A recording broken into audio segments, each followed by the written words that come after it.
Imaginez un peu, avoir une idée d'application et, quelques instants plus tard, la voir fonctionner sur un écran. Ça paraissait impensable il y a encore peu de temps, et pourtant, c'est exactement ce que l'intelligence artificielle permet de faire aujourd'hui. On va voir comment. 10. Juste 10 minutes. C'est tout le temps qu'il a fallu pour cette expérience. Alors, la vraie question, c'est est-ce que c'est vraiment possible? Passer d'un gribouillage sur un bout de papier à un produit qui marche vraiment, en si peu de temps? La réponse, vous allez voir, est assez surprenante. Pour comprendre comment on en est arrivé là, il faut savoir qu'à l'origine, il n'y a pas de grande stratégie. Tout part d'une simple frustration, celle de ne jamais trouver l'outil parfait, même en cherchant du côté de géants comme Notion ou Airtable. En fait, l'idée de base vient d'un besoin hyper personnel. Le créateur voulait un outil pour suivre ses habitudes alimentaires et sportives, mais tout ce qui existait n'était jamais tout à fait adapté. Que ce soit avec Notion ou Airtable, il y avait toujours un truc qui clochait, une limitation, un détail qui n'allait pas. Il lui fallait une solution sur mesure, un tracker de bien-être vraiment personnel et hyper spécifique. Et là où c'est intéressant, c'est que la toute première étape, ce n'était pas du tout d'ouvrir un éditeur de code. Non, non, juste un stylo, un bout de papier. C'est ce simple schéma qui a servi de point de départ pour poser l'idée brute de l'application. Le cahier des charges, si on peut dire, était donc très simple, mais aussi très précis. Côté alimentation, une règle de 10 repas sains pour 4 écarts par semaine. Côté sport, un programme bien défini avec de la course et du renforcement. C'est justement cette simplicité qui va permettre à l'IA d'être incroyablement efficace. Bon, maintenant que le croquis est fait, l'IA entre en scène. Comment est-ce qu'on transforme ce dessin en un véritable brief de produit, un truc professionnel?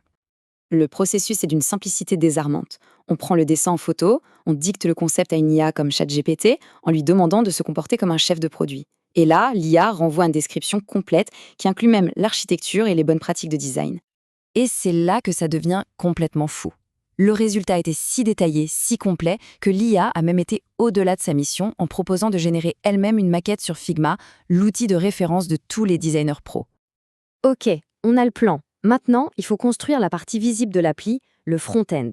Et pour ça, on se tourne vers des IA qui sont spécialisés là-dedans. On entre donc dans l'univers des constructeurs d'apps par IA, des outils comme V0, Bolt ou Lovable, dont le seul but est de transformer un brief en texte, en du code et une interface visuelle.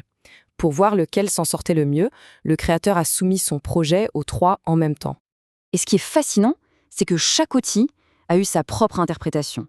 Bolt a sorti un tableau de bord simple et fonctionnel, avec même un petit message d'encouragement. V0 a proposé une version plus aboutie, avec une navigation entre les semaines. Et Lovable a généré un design qualifié de plutôt cool, qui mettait à jour la progression en direct. Le truc, c'est que la vitesse est hallucinante. En quelques minutes à peine, un simple texte se transforme en une appli sur laquelle on peut cliquer. On pourrait se dire « mission accomplie ». Non. Eh bien, pas tout à fait. Parce que cette jolie interface, elle cache un défaut majeur qui la rend totalement inutile pour le moment. Il manque un élément essentiel. Il faut s'attaquer à ce qu'on appelle le back-end, en gros le cerveau de l'appli. Le problème, c'est la persistance des données. La persistance des données, qu'est-ce que c'est? Eh bien, c'est tout bête, c'est la capacité de l'appli à se souvenir des informations. Sans ça, tout ce qu'on entre disparaît dès qu'on actualise la page. Pour être très concret, ça veut dire que si on coche une séance de sport, c'est super. Mais si on ferme l'onglet et qu'on revient plus tard, hop, tout a disparu. L'application est complètement amnésique.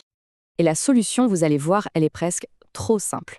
Au lieu de passer des heures à coder manuellement la connexion à une base de données, l'idée, c'est juste de demander à l'IA de le faire elle-même.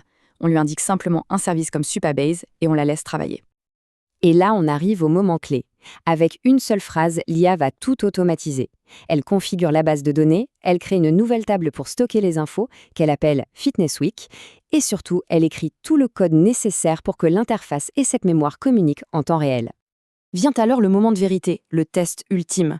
Ouvrir l'appli dans une fenêtre de navigation privée et ça marche. Les données sont bien là, elles persistent. Le défi technique est résolu. L'application est maintenant bel et bien fonctionnelle.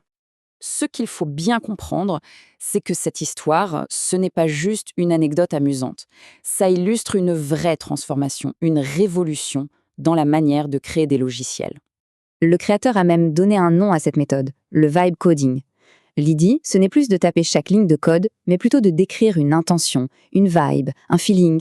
On explique le résultat qu'on veut obtenir et on laisse l'IA s'occuper de traduire cette vision en code qui fonctionne. Quand on y pense, le chemin parcouru est juste dingue. Partir d'un simple dessin sur une feuille de papier pour arriver à un produit digital réel qui a sa propre mémoire, le tout en un temps record et sans avoir écrit soi-même la moindre ligne de code. Au final, ce que cette technologie fait, c'est qu'elle rend la création beaucoup plus accessible. La barrière technique s'effondre. Alors la question n'est plus vraiment de savoir comment coder, mais simplement, quelle sera la prochaine idée à voir le jour ?